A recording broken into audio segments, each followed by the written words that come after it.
Welcome to It's a Woman's World, a show which discusses any and all topics under the sun from a woman's point of view. Hosted today by Ali Naithani, and here's Ali. Welcome to the show. I'd like to start off by introducing our guest hosts. We have Tran Nguyen with us. Hello, Tran. Hello. Nadia Jordana. Happy to be here. All right. And Uma Janka. Hey, Uma. Ali. Great to be here. Great to see you. And I am so excited for the show today. We're going to talk about communication. And communication, I think, is something that, well, goodness, I always thought over the years, I think I'm pretty good about it. But every day I feel like I find something new about communication, whether it's my husband or my kids who tell me, I don't know what you're saying, or what do you mean by that? It's a key vital thing, actually, it everyday is, life. Right? It sure is. I need to work on that, right? Communication. Yes. Well, I'd like to introduce our guest who is an expert in this area, Roshini Rajkumar. Welcome to the show. Thanks for having me. Nice Yes, to meet you. and Roshini is a professional speaker and an executive coach. And we're so glad you're with us today. Thank you. It's great to be here. All right. I'd like to start off with a question for you, Roshini. I happen to have your book. I use it all the time. When it first came out, I don't have the new version yet, which I will get. And I think it's called Communicate That. It's on my book stand. But what I'm thinking about is there are so many other things that are important about communication and brand awareness and media. What are some of the things that you do that we can benefit from? Well, the thing about communication, some people call it the soft skills, right? Where I say, I think that's kind of denigrating it and putting it down. Really, communication is the foundation as well as the umbrella for everything we do. So when we're thinking about the words we use, our body language, what we're wearing, every little part of how we communicate is important. So it's important to think about our own assets as well as our challenges when it comes to communication. And we always want to blow up the strengths and the assets and maybe work around the challenges. If we focus on blowing up the good things and really fine-tuning the strong assets, then the challenges actually start to disappear. So it does go together. So but when you say communication, there's a lot of other ways of communication too, like Facebook. So do you think this applies to all kinds of communication media here? Yes, being intentional is what's important. So whether you're speaking with someone, writing a letter or an email, making a phone call, or even doing a social media post, having intentionality with your communication is what's important. So what you write in the book is all about communication? Yes, Communicate That is all about how to communicate well. And it was intended to be in business settings, but I've had clients say to me, I use this with my kids or with my spouse. I have a communication formula in the book that I share, and people will use it in all kinds of settings, even personal family settings, and they'll have better results by just using that. So that was sort of one of those added benefits that I hadn't even intended on when I wrote that book a few years ago.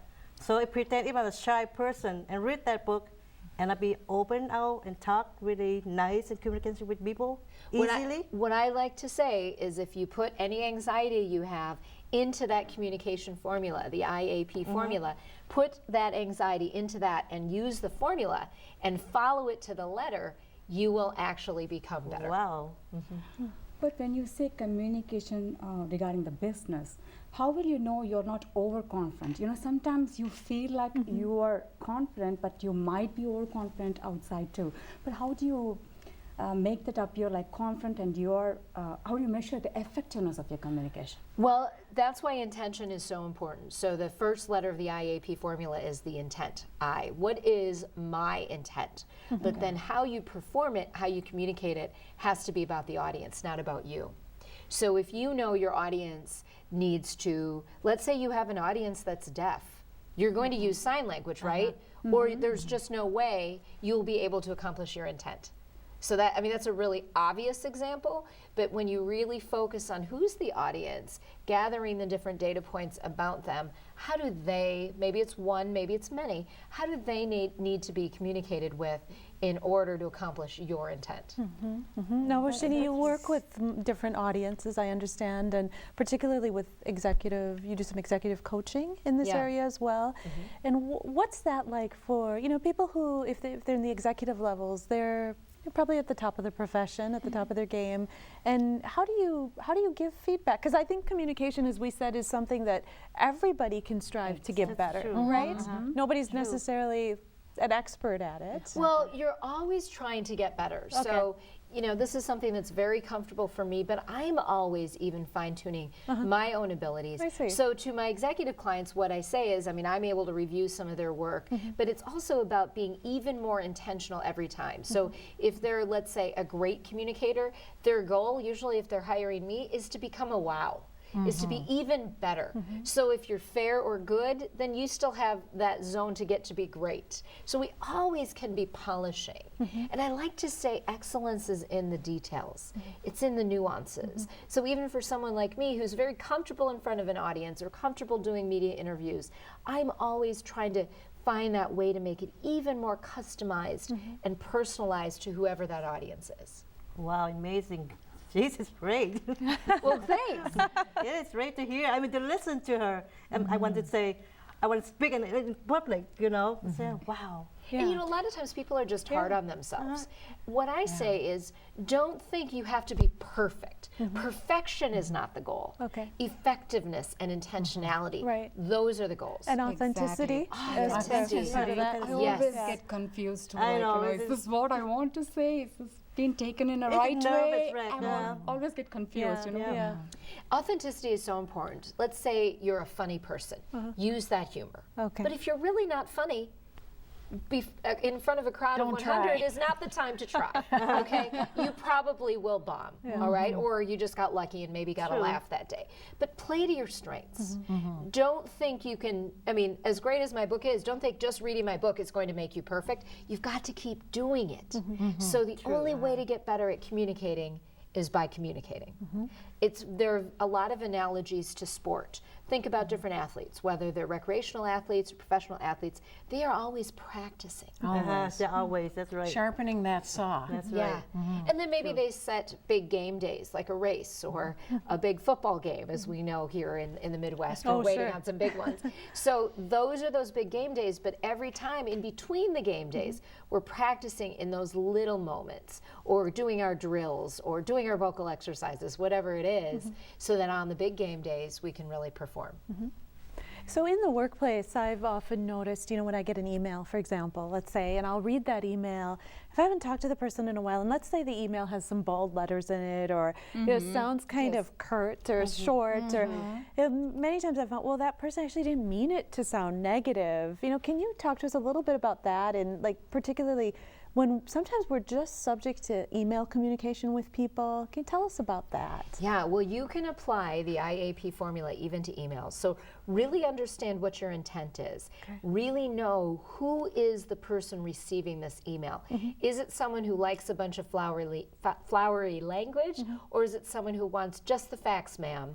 So if it's a just the facts, ma'am kind of person, then get right to the point. You can still be polite, always have a greeting, dear so-and-so, or hi, John, whatever. Then have your few lines and then close out with a nice closing. And the problem with email is tone gets lost. That is so true. I agree. It really does. So I always recommend to double and triple proof those emails before you press send. In fact, what I say is don't even put the person's name in. Just write the email without anyone in the to line so that you can proof it before you press send, because sometimes you may accidentally press send and you haven't had a chance. Happens, yep. And you wrote an article about a year ago about email etiquette, and some of those things are in there, and I had just recently come across it again. I posted it to my page so that I will reread it. I'm sure other people will read it too. I did it for that reason, because it's an important thing to keep that communication in an email from not sounding curt, like you mentioned. Yeah, and also to stay professional. If it's a Yeah. business email, unless you have a real friendly relationship with the receiver, emoticons, little smiley faces, those are not appropriate in business emails. Another thing I noticed is the overuse of the exclamation point. Have you noticed that? Social media is probably to blame for that. The exclamation point is a very powerful piece of punctuation. So it should really only be used if you truly mean congratulations, exclamation point. But most things deserve a period, not an exclamation point. I have been using after thanks word. Me too. I do all those stuff. And of course, the all caps. The all Which we caps should all in know. writing actually means screaming. So you don't want to do all caps. I mean, every once in a while, maybe one word is in all caps because you're doing it for emphasis. Right. And that receiver doesn't take it in a negative way. Yeah. But otherwise, all caps does mean screaming. Oh, I had that Yeah, I have experience too. another One time I was using another app for all caps for that, and I got an email and I just replied that, and she said, "Are you in a bad mood? You I know. you have all the See, that's letters what in the happens. caps." Yep, Sure. I got that too. Isn't that interesting? Exactly, Good I never example. knew that. Good to know all that stuff. I told her, no, not at all. Well, earlier on you had mentioned something that I thought was interesting that I hadn't really thought about in communication, and that was something about the way we dress. So can you speak more to that? Yeah, so your image, which includes your hair, your makeup, if you wear makeup, your clothing, your shoes, all of that speaks before you even open your mouth. So depending on the setting, and again, we adjust to what our audience is. We want to be ourselves, we want to be authentic, so there are going to be some outfits that you would never wear, and that's fine. But to the extent that you can go with your own authentic style, customized to whatever that audience is that you will be in front of, and also make it an outfit that just makes you feel like a winner. And I call that the power outfit. So if you have a meeting or an interview or a big proposal to present, these are situations where you want that power outfit, because if you feel like you look good on the outside, your inner narrative then becomes more positive, and you're able to communicate much more powerfully. To get more confidence too, right? Yeah. Exactly. To I show would your think so. confidence and Yeah. just pop out with the Yeah. powerful outfit and show. Yeah, and it doesn't have to be trendy, right? Some people look good when they're on trend, but really I say for everybody, it's really solid, great colors that are flattering to your own skin tone, and well tailored, not baggy. I mean, many of us at any given time, half the country is trying to lose weight, right? But if you wear tent-ish clothing, that actually looks worse than if you just wore more tailored clothing, even if you're not at your desired weight. I had an interesting experience. I went to this speech, and this was going to be given by the CEO of a Fortune 500 company. So she was on the stage, and there were probably 3 other women with her. They were prior, getting ready to set up for the speech. So I was wondering, well, which one is she? And so I said to myself, I think it's the one in purple. And I exact just to what you were saying, Roshini, about her confidence, what she chose to wear, and I picked the right person. So I find that I don't know, that's, as you were saying all that, that experience came back to me because she emulated all the things you just said. Exactly. So what you were picking up on are those subtextual messages that she was putting out. So even before the words we speak, what we're always wanting is the message we intend matches the message that's received. Okay. So the subtext, we want to match our intended message. Now, had she been wearing baggy clothing or ill-fitting clothing or just really yucky clothing, the subtext of that was that could never be the speaker. That could never be the star of the show.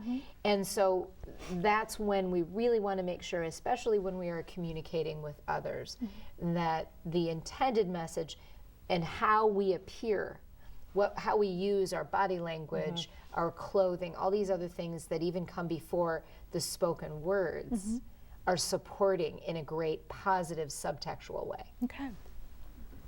And that carries through, doesn't it? That's whether that's in a corporate business situation where you're doing a presentation to your peers, or whether you're presenting to a group of people that that are paying to have you show up and speak. In any situation, that's going to carry through. Right, and the bottom line is, I always feel like, because I do what I do, I'm a walking billboard for myself and my business. But even when I want to have those more laid back times, I mean, we all have them, you can do grunge well. You know, start with a shower, first of all. Do grunge well. You know, even if you're going to be more casual, you can still be stylish. You can still wear a fun scarf or some fun earrings, even if you're going to be in jeans or something more laid back that day. Yeah. I think the greatest educators about communication in my life have to honestly be my kids, because my son, even when they were little, he'd say to me, "Mommy, you act like you're listening to me, but you're not listening to a word I'm saying." So I just wanted to ask you about that. I think children are sometimes the greatest teachers, right? Don't listen to them. Yeah, I agree with you. You picked up on that. Even my husband. Well, listen to and me. many of the people closest to you aren't going to filter Oh, that's good. what Right. they say before they say it to you. That's right. Now, if it's you, that's one thing, but eventually, right, we hope that people learn about the filters that we sometimes need to have Sure. when we're out there in public or in society. Yeah. But it is good. I mean, it sounds like you're taking some really strong nuggets from the lines that your kids put out. Oh, yes. And if you can learn from them, that's great too. There's learning everywhere. Oh, yes. Yeah. They're So coming to this point, what motivated you to get into this profession? So Well, you know, my past life is as a television news reporter and anchor, and this is actually right about now, February 2016 is my 10-year anniversary in business for myself. So when I left television news, I started my business to be a speaker and a coach, and really take that life that I had been living on air, as well as prior to that, I've been public speaking since I was about 12, so for a long time, and put that all together into services that can help people. In the process of doing it, I'm always studying it too. So as I coach people, I'm able to study different kinds of communicators, and that brings me more data to take out into the world, and sometimes I write blogs or articles with that data to try to share that information with others, right? And it's just a continuous work. You know, you're always learning when it comes to anything in life, but absolutely also with communication. Great. Well, Roshini, thank you so much for talking to us about the elements of communication and sharing your book with us. And if someone wanted more information about your book, do you have a website? Or? I do. Thanks for asking. Really easy to find. ownyourwow.com. Ownyourwow.com. It's one of the lines I use. I'm really a big believer in, for men and women, to really own your wow. First understand what your expertise is, and then own it. And don't be afraid to put it out there into the world, right? And you don't have to be great at everything, but whatever your wow is, let's polish it up, let's showcase it. So ownyourwow.com, there's a lot of complimentary content on there also, and my business column is also on there. Wonderful. Great to know. Well, Thank you. we're going to continue our conversation. We're going to Okay. just shift a little bit. What I have here is an envelope, and in this envelope, there is a surprise Now it is question. showtime. Oh my, I like surprises. So all together, we are going to find out what this question is going to be. We've had some interesting ones. We sure have. And this is from our director, Mike Rosberg. And so I'm going to read the question, and then we will have a little discussion about it. All right. So here we go. Imagine that all of humanity consisted of one self-reproducing gender, female. What would that world be like? Oh my goodness. What an insightful question from Mike. Oh yes. Amazing. What would consist of one self-reproducing gender and female? Oh my goodness. Goodness, that's right. Well, I don't know how that would even work. What would we do without the men? Some of the more aggressive sports may not be out there being played. That I could see that's just like Football one of would be different. Yeah. those very different. Yeah. What about as you're saying, the values in society, yeah. right? What would that look different? Would we say values? Would tomorrow there's always the hype about the big football game that's coming, and That wouldn't that's be a quite huge- so big, yeah. right? Would that be? There'd be fewer wars. Yeah. I think. Yeah, it seems there would be much more collaboration Okay. and wanting to talk things out. Now, we definitely, women sometimes get faulted for not making a decision soon enough, so we probably need deadlines for sure to get decisions made. But I think that collaboration can only be a good thing. What else? What about work-life balance? Family, do you think all workplaces would have, you know, well, 1 year maternity leaves, or, you know, 2? That'd be great. Would that be standard? Women could love that. To be honest. Since everyone would be involved, it probably would be they're all-inclusive, because all of the women, maybe not all would be having children, but since we would all have that capability, it's all going to be an important thing. That would be such a different world. Oh my God, I can't even. I know. I'm not able to even imagine that. Trust me. And who would be the disciplinarian in a family? Or you'd have to ask the question, if they're self-reproducing, would there even be the necessity of having more than one parent with the children? What kind of family structure would we have? I think, yes. The definition of family, easy. that would be huge, right? Definition of family would be different. Culture would be different. Culture different too, yep. Different, Yeah. definitely. I would like to think there would be many fabulous shoe stores. Handbags, shoes, I bet there would beauty, be. Yeah. Handbags. beauty supplies. Yes. Beauty supplies. Yeah. Oh. Absolutely. Well, and And no dressing the sports- children would be fun, because it'd all be little girls. True. That's Rest interesting. up. Yeah. Yeah. No all the race frilly cars. stuff. I know. No race cars. No risk. No race Although I was a little fighting. girl who played with race cars. So. Oh, they Yeah. don't do that. Well, they do Yeah. sometimes. I played with the boys' toys too when I was a kid, so I might miss some If you have of those brothers, things. Yeah. you know. Well, they might still be there. They would just be girl things, but they would still be cars and toys and tractors and trucks. Right, right. Maybe the color would be different. They still might be there. Or what about, you know, now we have thoughts about like equity, and you know, now in this kind of world, do you think that equity question, for example, might look different if it It were would all look female? different. Would it? Would there be, you know, between females, would there be maybe? Oh, still within Completely. female too. I still Competition. believe always there's a competition. Do Yeah. you think? Yeah, even there'd though still the be female- competition. different. There'd Yes. still be bullying. Till there will be jealousy, till there will be possessiveness, till there will be, that will be there still. Okay. We cannot eradicate that, but it will be very different. I wonder what politics would be like. Yeah. So women rule the world. Hopefully not as long of an election cycle Right. for presidents and Hopefully other not, offices. Yeah. Yeah, America will have a nice female president. Well, we certainly would have a female president, wouldn't we? That would be the only option. That'd be our only Exactly, option. that's what I Right. thought. Until now, you know, we didn't have that thing. Now maybe we'll have that female president. Yeah. Yeah. It'd be interesting how the elections and how the rhetoric would go between, because I don't think we have much going on between two females in this election now. So it would be interesting to see if that was the only option. Not yet, How- huh? Yeah, Not it yet. will happen. But it yeah. will happen. Yeah. What about the, so with knowing the male species, as we all do in our world today, so without the male species in this kind of a world, would we be missing anything?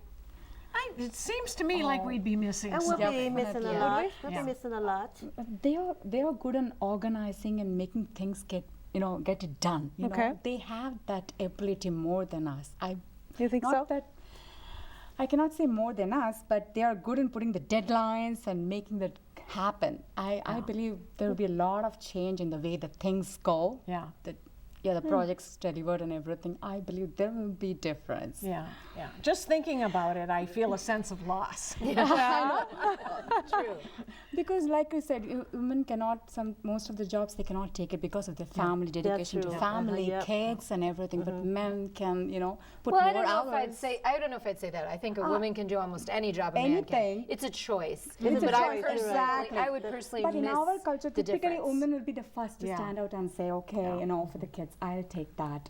Yeah. Some of half it That's might too be bad. effective. It's not that too much. Yeah. I would won't say miss that. definitely I'm not against. Like, don't do Yeah. it like that. So no. Yeah, and I think it depends on your own. We'll miss them individual to boss life. them around, right? Right. That too. That too. Yeah, I mean the way our society is set up today, which Exactly. is That's I what guess I'm talking about. It's you know not it's like everybody Yeah. is that. but I think a woman can still we're seeing everything, that yeah. shift absolutely, lot of and things, I yeah. think that hopefully will no longer be the case. Yeah, And- what I'm telling you, little bit might get affected. It's not like Yeah, I'm not telling all, you. not all, right? Fully, but yeah. We want more of a say. We want equal pay for equal whatever, but we don't want them gone altogether. That's the bottom line. Nadia. yeah, that's So exactly. we're smart, right? Definitely. And oh, Mike, the no director, way. wouldn't be here, so Yeah, that that's wouldn't right. be a Oh well, fun now world. isn't that a good point? Yes. Very good point. Right. So how would our communications be different compared to what they are now? What would we do? How would we manage that? Well, when you only have female speakers, and the studies out there, generically speaking, are that women are very empathetic. So in general, okay. So it's very feeling oriented. They're also Empathetic. empathetic. They're also very concerned about how a relationship is affected if they say no. Okay? So if you have everybody, the entire population, nervous or not as easily saying no, then we've got to ask, will things get done in a timely fashion? Because sometimes saying no is actually more important than saying yes. So looking at all of that, there are definitely gender stereotypes around certain positives and negatives about communication. The question is, can women keep the things that are great about women and let go more quickly the things that are negative communication traits? So that's what I would be thinking about. Yeah, that's a good point. And I've noticed in the workplace, and I don't know, Roshini, if you've seen this, but many times when we're in a discussion, and let's say there's 100 people in the room and there's a speaker, I often find that men will speak up and ask more questions in that setting than women will. So in a world like this, like, and Roshini, have you seen similar behavior? It really depends on the mix, and in those kinds of situations when there's a speaker, what I find certain groups, certain industries are more apt. So lawyers usually jump up and ask more questions than accountants, and I'm being very generalized of here. course. And so that even goes beyond the gender of the person. Right, yeah. See, I know somebody that good communication in front of public, smoothly and good, and then we go home, they be more quiet, and then when they do nothing with the family, how to talk to them, be one of the families. Why is that?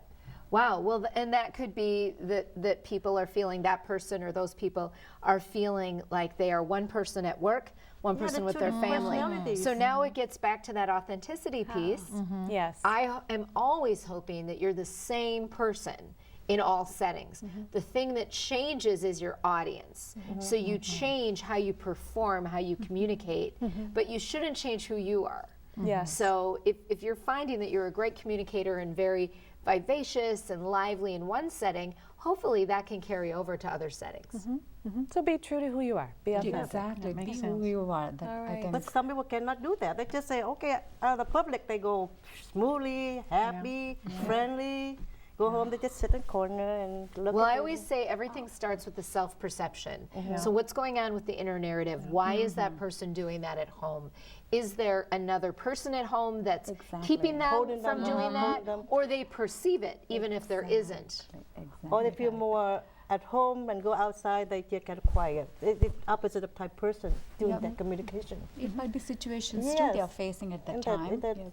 that's how Sometimes when you go out, you can't just show what you're facing know. inside the house, right? So you just have to be outgoing. And when you come back home, you just get into we, your own nest. I mean, they're this too is my tired world. talking already. They go home, they want to relax. Yeah. Keep their minds in peace, you know. Well, this was Situation fun. Yeah. too. All right. Well, thank you so much, Roshini. Again, thank you so much for being with us today. Thanks for having me. Thank you. I thank you all for being with us. Thank you. All right. For having me today, too. All right, excellent. And we thank you for being with us today on It's a Woman's World, and we hope to see you next time.